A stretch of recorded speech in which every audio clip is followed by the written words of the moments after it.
साल से शासन में होने के बावजूद भी कपड़े पर एक भी दाग नहीं लगा, ऐसा नरेंद्र मोदी है।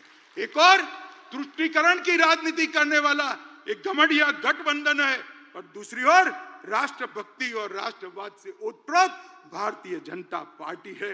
आप किसको सिलेक्ट करोगे? एक और कुछ बनने के लिए राजनीति में आए हैं, और दूसरी ओर भारत माता को सर्वस्व समर्पित कर पूरा जीवन देकर काम करने वाले व्यक्ति है।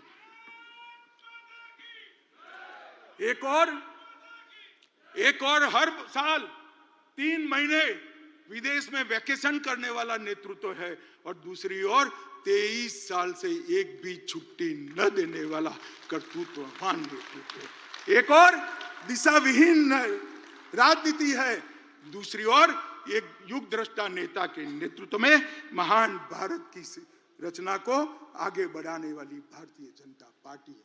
देश की जनता को हमने बताना पड़ेगा, घर घर जाना पड़ेगा। मित्रों, मोदी जी ने आजादी के अमृत महोत्सव के वर्ष में हर भारतीय के मन में देशभक्ति की भावना जागृत की, हर युवा को आजादी के आंदोलन से वाकिफ कराया है, और 75 वर्ष की सारी सिद्धियां इरिस्पेक्टिव ऑफ पार्टी देश की जनता के सामने रखी है। और सबसे बड़ी बात, आजादी के बाद जब अमृत काल में शताब्दी तक पहुंचेंगे, तब महान भारत की रचना का संकल्प मोदी जी ने 140 करोड़ की जनता के मन में प्रत्यारोपण किया है। तो बहुत बड़ी बात है। एक सामूहिक चेतना, एक सामूहिक संकल्प, और संकल्प को सिद्ध करने का सामूहिक पुरुषार्थ इतने बड़े देश में जागरूक कोई और ही कर सकता है। मित्रों, हमारा नेतृत्व, हमारा नेता संवेदनशील है। मोदी जी संवेदनशील है, हम सब जानते हैं। जनता की तकलीफों को जानते हैं, जनता की भावना को समझ। एक युग दृष्टा नेता है, वो कर्मठ है, कठोर परिश्रम करते हैं, कठोर निर्णय लेने में भी पीछे मुड़कर नहीं देखते हैं, चीन के सामने सीना तान कर खड़े रहते हैं, और पाकिस्तान के घर में घुसकर सर्जिकल स्ट्राइक भी करते हैं। नोटबंदी, गरीबों के कल्याण के लिए नोटबंदी, यही नेतृत्व ने की।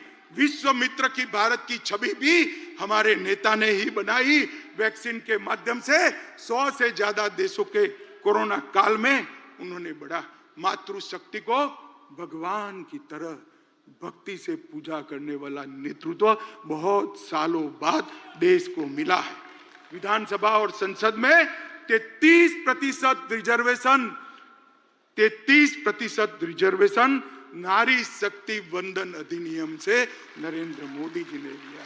और जाति की कल्पना जो सदियों से इस देश में थी, इसको समाप्त कर गरीब, युवा, महिला और किसान, ये 4 वर्ग को समाहित कर साच अर्थ में संविधान की स्पिरिट को मोदी जी ने नीचे उतारा है, नीचे तक उतारा है।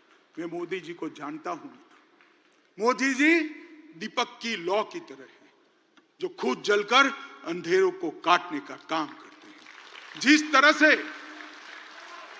तरह से दीपक की लौ कभी नीचे नहीं जा सकती, उस तरह से मोदी जी का काम और विचार भी